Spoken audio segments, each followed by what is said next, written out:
Benchwarmers, July 29th of 2020 already. Hope you're hanging in there.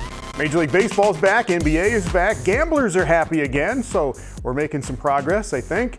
We have a chat with Summit League Commissioner Tom Douple coming up here in just a second. And a little later on, Elaina Lanson joins us this week talking some sports science, some LeBron James and the Lakers, some South Dakota State University football, and her Mount Rushmore of professional athletes from North and South Dakota, the top 4 in the last 10 years. But our big guest up first, we caught up with Summit League Commissioner Tom Douple. He is dealing with schools coming and going, a school that is making an unprecedented leap from Division III to Division I, trying to get the fall sports season started on time, and 100 other issues in what has already been a weird and wild 2020. Thomas, you're always in great spirits. How you hanging in there with all this craziness going on? It's probably the wildest time that I've had in my career. All the decisions that we're having to make and just the unknowns. You know, you can make plans if you know what's going to happen, but right now we're definitely in the unknown area. All right, here's a 2020 Summit League recap so far. Spring season's canceled. Purdue-Fort Wayne leaves for the horizon. Kansas City comes back into the Summit League. Yes. Augustana put on hold. St. Thomas voted in. COVID-19 still very much an issue. Uncertainty about fall seasons. Does that pretty much cover it? Well, Augustana was not put on hold. The presidents decided that they weren't going to admit Augustana, and so we went with the next one that we wanted to deal with was St. Thomas, and we finally got that through. You mentioned Kansas City coming back, so that's positive as well. In general, can you kind of speak to the decision to not invite Augustana and to invite St. Thomas? What was kind of the general rationale for those two decisions? Well, one of the things that we looked at in membership, when you take like Kansas City, we've been trying to get them back in the league for years, ever since they left. It's a great addition for us. It's a great fit academically. It gives you a great recruiting area. It's a great media market. And the school itself, obviously with 16,000 students, what they have to offer academically, our folks really were geared into, let's get them back as much as we can. And, nobody knew we were inviting them back, but all of a sudden we made the announcement. Augustana is a little bit different. For the last 2 years, there's been a lot of media coverage in Sioux Falls and a lot of speculation. And driven mainly by, probably 2 or 3 media folks really pushing the facts. So it was very much in the public. They had a presentation, great university, great president, but the fit wasn't there. St. Thomas had been in the hop way before. For the last year, we tried to, actually for myself, it was 16 months to try to get them on board. No one knew about St. Thomas until we came out and said, oh, by the way, we invited St. Thomas. Then we had to work through the NCAA. And finally, just last week, the NCAA granted that waiver. It's never been done in history, going from 3 to 1. So we're really pleased that we fought those battles and we got it. Now, also, another one you didn't mention, but again, no one knew. We're working with Northern Colorado to get them back in for baseball. That was a big, get for us to have another baseball program. So we continue to look at membership. The good news is we think we're pretty solid, and we're now receiving phone calls about new members and can we look at joining your league, and so there is no next one up. There's a lot of them on the list, and we'll look at that criteria that we sort of set with Kansas City and also with St. Thomas as we move forward. But 10's an ideal number. We finally got there. It's great to have travel partners in men's, women's basketball and volleyball. And we think that going forward, hopefully in the next 2 weeks, we'll get out 5-year schedules. So, we're as solid as we've ever been. Yeah, 10 teams in 2021 and once St. Thomas comes in. Northern Colorado is an associate member in baseball, as you said. That helps with NCAA postseason, things like that. There was no baseball in the Big Sky, or why was Northern Colorado, why are they going to join? That'll be in 2021 as well, but why does Northern Colorado come back in? Right. No, there is no baseball in the Big Sky, so they were an affiliate member in the WAC. Gotcha. And so when they looked at our footprint and who we were playing, they were playing those schools obviously in the past with along 29, and so it just made a lot of sense for them to come back and play as well. And for us, obviously, we need them, and it gets us up to 7 baseball playing schools the fall of 21. So that's when they start as well. Back to Kansas City. They were in the Summer League, left for the WAC. Mm-hmm. Coming back now in 2020, kind of like Oral Roberts did the same thing. But what do these institutions find that the Summer League can offer that these other ones, that where they thought the grass was greener, what is maybe better in the Summer League? Well, I think they looked at, we've been able to establish ourselves. For Oral Roberts geographically, it made sense, for the summit or for them to be in the Southland. But the different thing, Southland obviously was a football, big on football conference. So there wasn't the fit there, from that aspect, and saw what we were doing and trying to move forward. So they came back. As far as Kansas City, the travel in the WAC is just a killer for them. And so we finally got to that. They had a change in leadership, a new athletic director and a new chancellor, and boy, they've got it going on down there. And so we were able to make inroads and show them what we have, and they liked what we had. Go back to St. Thomas for a little bit in St. Paul, Minnesota. Mm-hmm. Like as you said, they're going to join next year. But you talked about that D3 to Division I, Division III to Division I jump. The first in modern history is what you see about an institution being able to do that through the NCAA. How did that even happen? Well, I went over there on campus just myself during the Final Four before I'd heard rumblings that they may be able to look at moving, and they were going to get kicked out, because they were winning. Mm-hmm. And I was on campus, did some more research on them academically and such, and their profile and what they were financially. They're very stable, $524 million endowment, and also looked at who was on their board of trustees and how they were going to get money to make it. But it's a big jump. There's no doubt about it.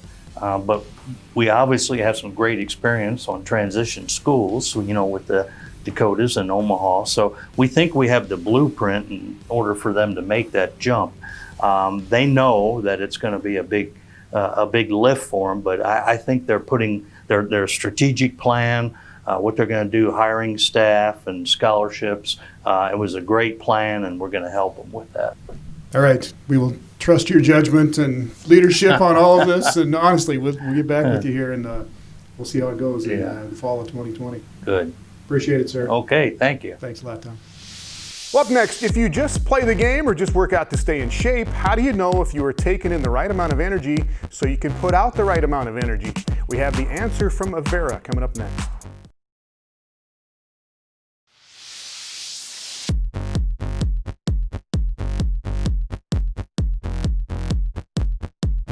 Welcome back. Whether you are riding a stationary bike like a madman or just walking around the block to burn a few calories, you kind of want to know if what you are doing is working, right? In other words, if you are into fitness in any way, you can benefit from metabolic testing. Our Elaina Lanson ran through a series of high-intensity drills with the sports science guys at Avera Health with the goal to find out how much energy you need to take in and how much you need to burn to maintain a healthy lifestyle. We're here with Derek today. We're going to do some metabolic testing, and I understand that there's different stages to this. You do some resting stuff, you do some active work. What different things are we going to find out today? Well, there's a couple of different things that you can do with this system. Number one, you could do what's called the resting energy expenditure test, which will tell us how many calories you burn just simply at rest. It literally is a test while you're sitting there resting. My favorite kind. And then the other type of test that you do is more of an exercise-based test in which you're either running or you're rowing or you're biking. And during that test, we take you up near your maximum capacity. And then during that test, then we can figure out what sort of fitness level you have. Awesome. Well, let's see how out of shape I am today. All right, let's do it.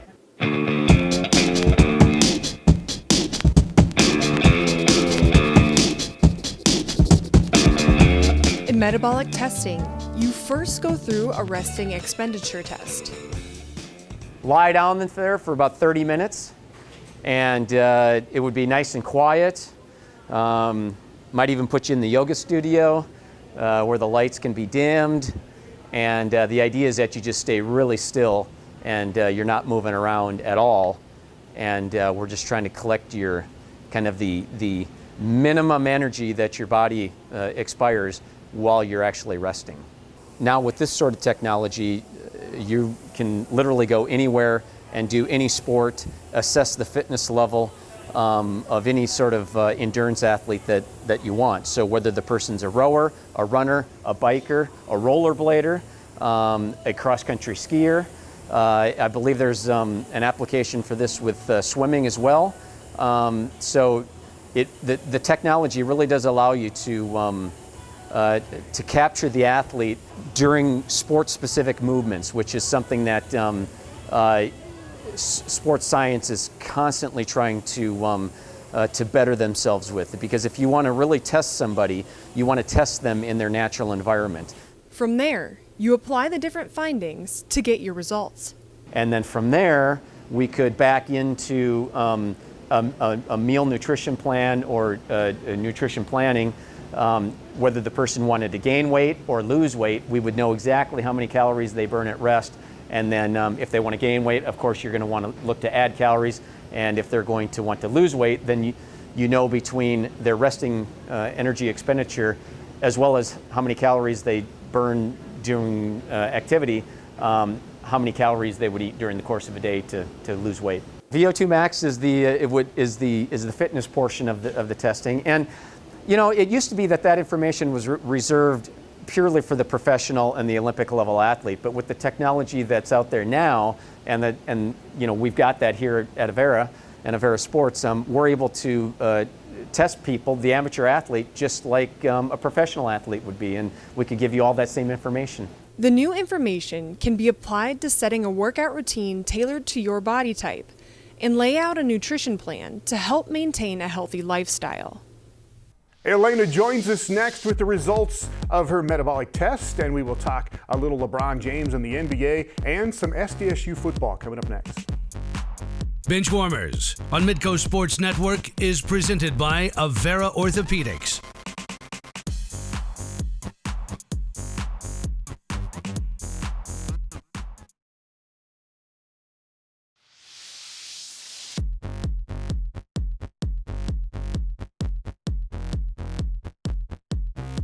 Welcome back to Benchwarmers. Elaina Lanson is here this week. How are you?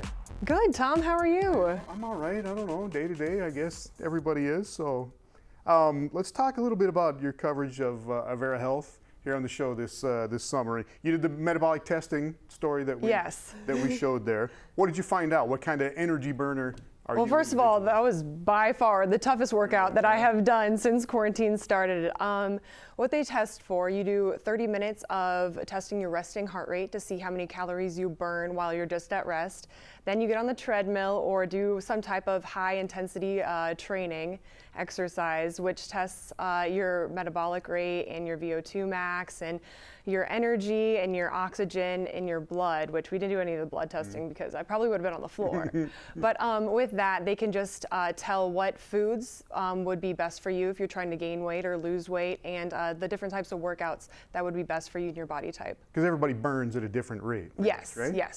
That's one of the things you find out? Yes. And you've had you've had needle therapy over there.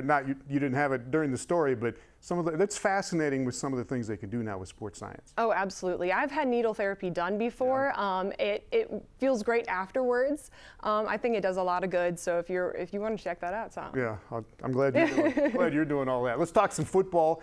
At this point, we think that South Dakota State University and the rest of the Missouri Valley teams are going to play some games this year. We'll see what the season looks like. Teams are allowed to start practice coming up on August 7th. But you talked a little bit with Zach Lujan, the quarterback's coach at South Dakota State. What's kind of the vibe right now here in late July?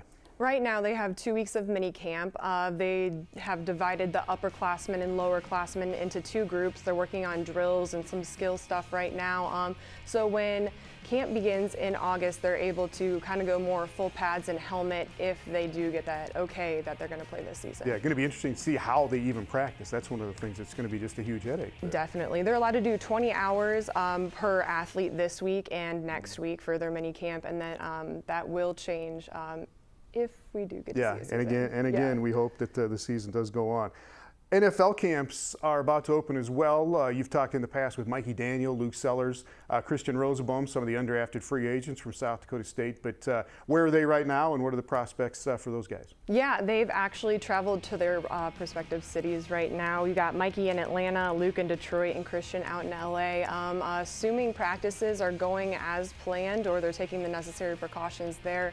I know they're given iPads this spring to kind of learn the playbook and be able to have meetings with their coaches and their other teammates. So hopefully they'll be able to get to do all that this summer and fall. Yeah, strange year for those guys too. Yeah, it's very a hard weird. time to be anything. Very weird time. Trying to get the break in anywhere right now. But sticking with the pros, you are a longtime fan of LeBron James. Why? Well, I grew up about 12 minutes from him, and that was pretty cool, right outside of Akron. So, I mean, from then on, we were LeBron fans, Cavs fans. He actually came to one of my high school football games, which was really cool as a high school senior, and just watching him perform at St. V and then all the way up. So, rooting for the Lakers, and hopefully all is going well in the bubble. I think it is so far. They were hitting their stride when the season was canceled, so hopefully they'll get back to that. Yeah, and he's won championships in Miami and Cleveland. What about LA? I think they are the favorite along with Milwaukee this year. Yeah, absolutely. I think the Bucks will be hard competition. I know the Celtics. Really anybody who's stayed in shape through quarantine. I know there are different levels of fitness coming back, but hopefully LeBron, he usually does a good job of bringing everybody together. All right, we shall see. Sticking with the pro athletes thing, who are the names from North and South Dakota that come to mind? Elaina has her Mount Rushmore of the top 4 pros in the last 10 years in the Dakotas when we come back.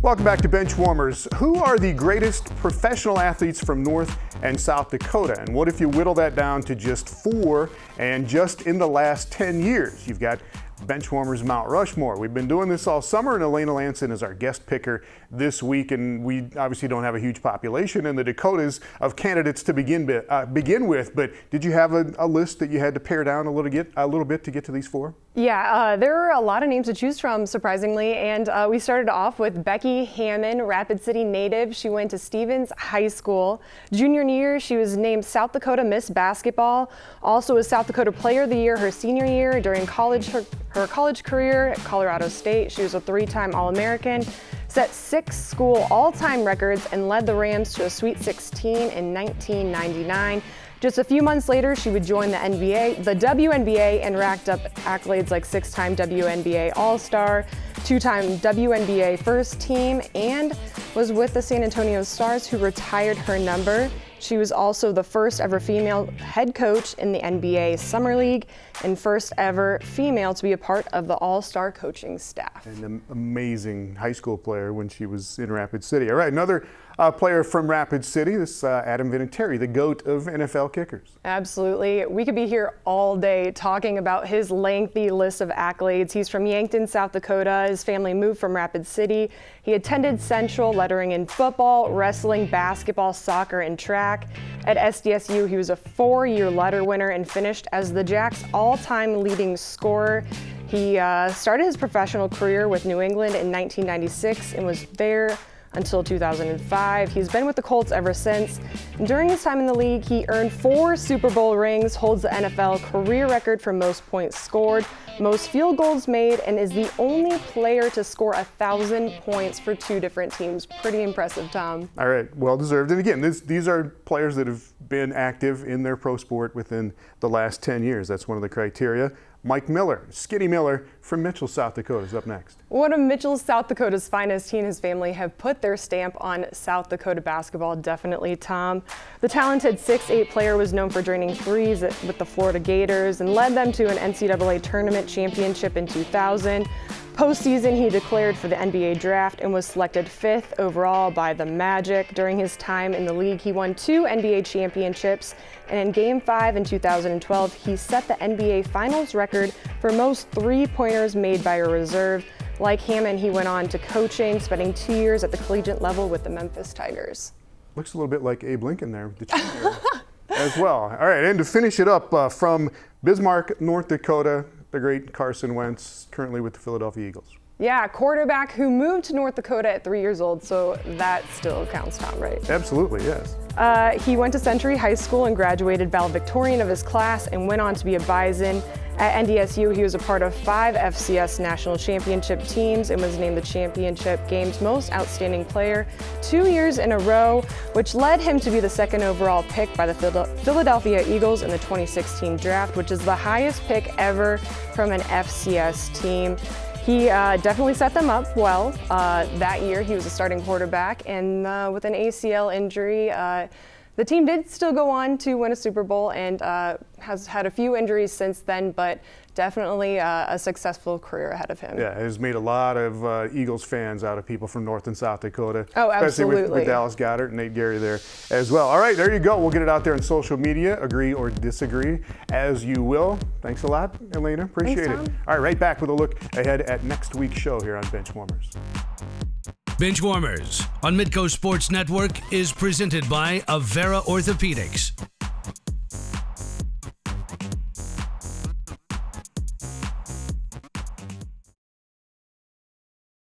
Welcome back to Benchwarmers. The Missouri Valley Football Conference is a go this year, as far as we know right now. We will chat with David Herbster, the athletic director at the University of South Dakota, and we will preview the Valley with our Valley guys, Jay Elson, Brian Shawn, and Alex Heinert, as University of North Dakota is set to join the Missouri Valley this fall. We'll have that next week. Have a good one. See you next week.